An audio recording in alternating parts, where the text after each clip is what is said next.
அஸ்ஸலாமு அலைக்கும் வரஹ்மத்துல்லாஹி வபரகாத்துஹு. அன்பாத அனைத்து உறவுகளுக்கும் இனிய காலை வணக்கம்.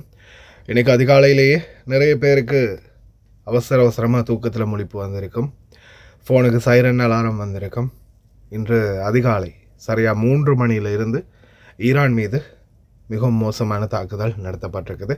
பினதர் அப்பாஸ் பகுதிகளில் வெடிப்பு சம்பவம் அதிகமாக பதிவாகி இருக்குது. இதனை அடுத்து பார்த்திங்கன்னா வளைகுடா நாடுகளில் சைரன் சத்தம் ஒழிக்க ஆரம்பிச்சிருக்குது. குவைத் உட்பட பல நாடுகளில் சைரன் சத்தம் மீண்டும் ஒழிக்க ஆரம்பிச்சிருக்குது. அதே போல் அமெரிக்கன் ஹைகமாண்ட் தெரிவிச்சிருக்கிறாங்க ஈரான் மீது இனி வரும் நேரங்களில் தொடர்ந்து தாக்குதல் நடத்த போகிறதா.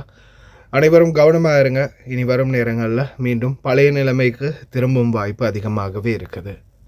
முடிந்த வரைக்கும் அனைவரும் கவனமாக இருங்க. எந்த நேரத்தில் என்ன நடக்கும் அப்படின்றது இதுக்கு மேலே இறைவனுடைய நாட்டம்.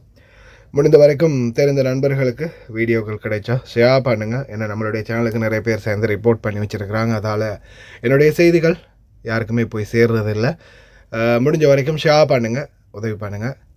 நல்ல நல்ல தகவல்கள், குவைத்துடைய முக்கியமான தகவல்கள் மற்றும் வளைகுடா நாடுகள் யுத்தம் பற்றிய முக்கியமான தகவல்களை தொடர்ந்துமே உங்களுக்கு தொகுத்து வழங்க காத்திருக்கிறேன்.